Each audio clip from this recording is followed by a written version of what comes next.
Hey friends, welcome back to my cottage. Today we're going to be planting flowers at the cottage, and I'm going to be taking an old concrete bird bath and repurposing it and making it into a planter.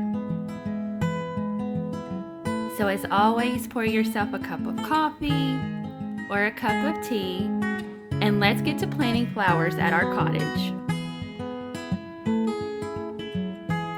So when we moved into this home, I found this old concrete bird bath that was left behind from the previous owners.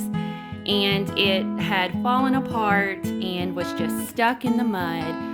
And it was just so beautiful, so heavy, and I thought, I can't just toss this out. I need to reuse it. And instead of turning it into a bird bath, I decided to make it into a planter. So first I needed to clean this bird bath up. It was covered in mud. There were all kinds of bugs crawling in and out of it. So we're going to clean that up, and I'm just going to take a broom and a washcloth, and we're just going to kind of get some of this dirt and this mud and all of this old grass off of it.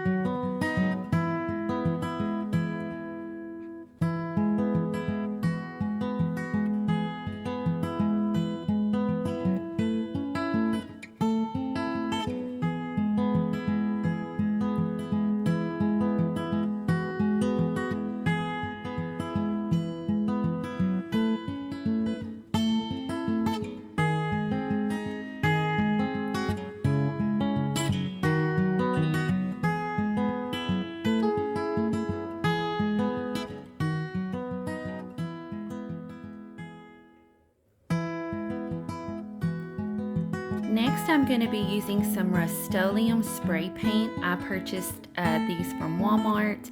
This is my base color. It's just a satin beige color, and I spray painted the entire concrete bird bath in this color first. And now I'm taking my stone spray paint that I also purchased from Walmart. This is also a Rustoleum brand. And I'm just going over top of that beige base color. So I love using this stone spray paint. It can make anything pretty much look like it's stone or that it's concrete. So as you can see here, you have to have that base coat. If I would have left the black that was underneath, it would have had more of a black color, and it wouldn't have turned out to be the French country look that I was going for with this bird bath. So this is kind of the finished product of the bird bath, and since it's concrete, I wanted it to look like stone, and that was my finished product. Next, we are going to go shopping for flowers. My favorite part of working in my gardens and getting to plant flowers is getting to pick them all out. So we went to Lowe's, we went to Home Depot. I got all of my favorite flowers. We also went to several nurseries in our area here in Central Ohio. And we ended up making probably 3 or 4 trips. So this truckload that you see is just one trip that we made. But we got some really great deals, and we got some beautiful flowers, hydrangeas, lilacs, petunias, my butterfly bushes, all of the things I love and that have a really great smell. Those are the things that I chose to put in my gardens this year. So this is the bird bath that we just repainted. And I just put some monkey grass in the middle. I wanted it to have that fountain look since it was a bird bath. So that tall monkey grass kind of gives it the fountain effect. And then my hanging petunias and super bells are kind of flowing over the side. And I also have some periwinkle, kind of like ivy in there as well. And now my husband is bringing in more concrete planters. We got these from Lowe's. They are a French planter, which goes perfect with our cottage and the theme of it. And we're gonna put these on each side of our door, and we're gonna plant some topiaries in them and some petunias as well. These things are massive and they were so heavy, which is why you saw my husband bringing them in on a dolly. These topiary trees are so beautiful. They're my favorite, and I just think they are a great look and a great touch to put outside of your front door. I got these bushes at Lowe's from their garden center, and they were a little over $50 a piece.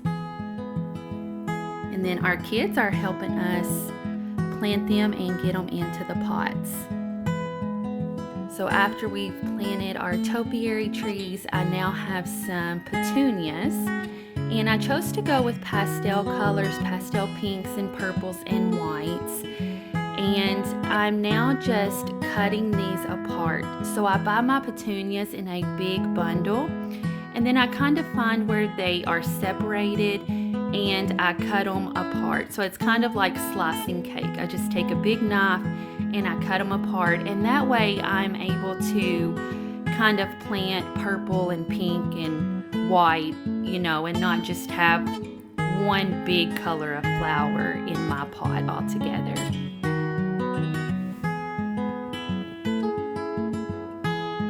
And you don't have to worry about killing the roots when you cut these. Petunias are kind of delicate, but they're also kind of hardy as well. And they're planted in the big bunches to be able to kind of pull apart. And so it really does save a lot of money when you buy them in a big bundle versus buying the little sections of petunias at a time.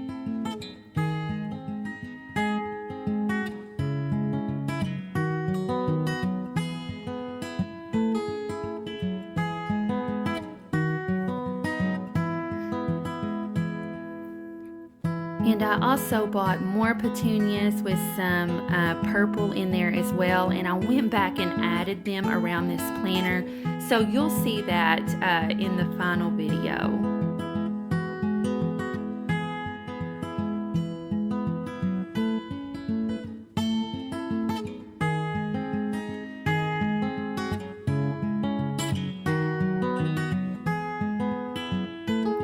And now I'm just adding some Miracle-Gro. These are little single granular packets that you just add to your water. And this is my daughter Lucy watering everything once it's all been planted.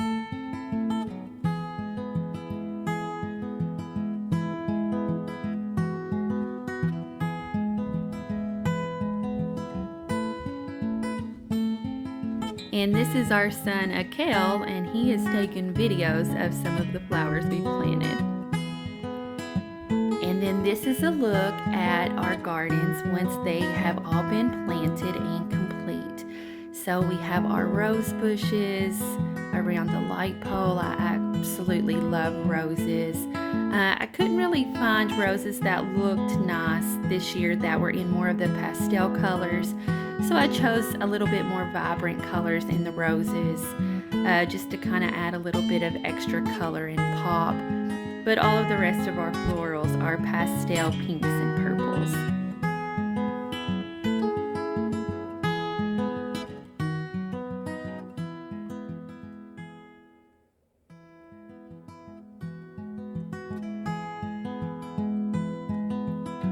And I just added some river rock around my light pole. I also added some creeping phlox, which will grow out over the rocks.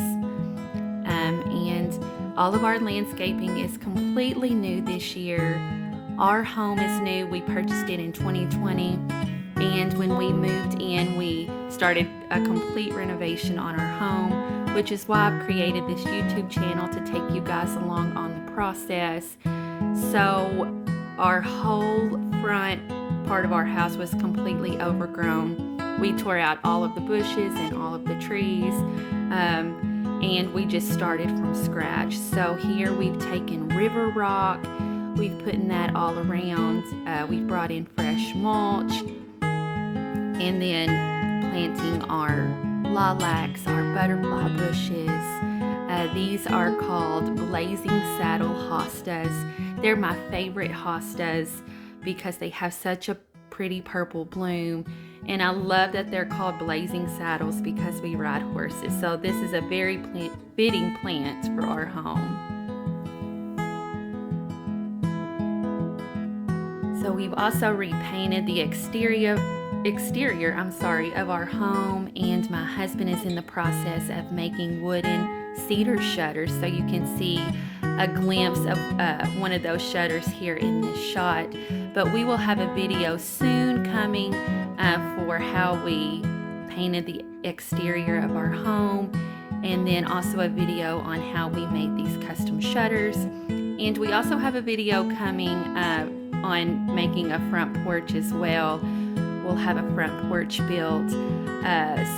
But for now, we just wanted to kind of get our gardens and our flower beds in place and get these plants rooted so they could start growing for the summer months.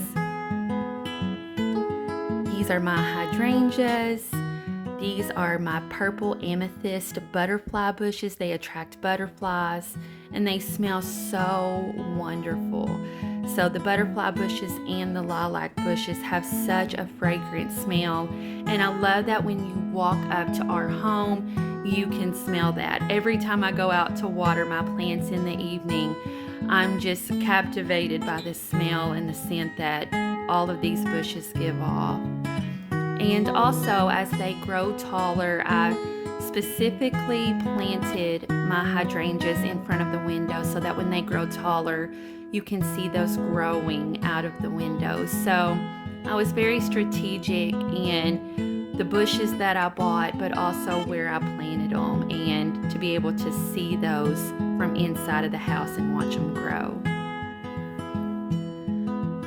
Our front yard used to be all woods. We tore all of the woods down last year, and we're still trying to get some grass to grow out here. But our mature trees are so beautiful out front, so we decided to leave those, and we just highlighted those again with the river rock and fresh mulch.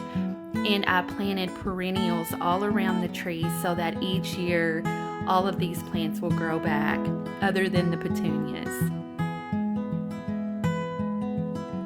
And we also planted perennials up around the house as well. So also when you're looking for flowers to plant, you want to make sure that you get flowers that grow back every year, which will save you a lot of money in the long run. Well, friends, thank you so much for watching, and I hope you've gained inspiration from this video today and you're ready to plant your own gardens. So neither the one who plants nor the one who waters is anything, but only God who makes things grow. 1 Corinthians 3:7.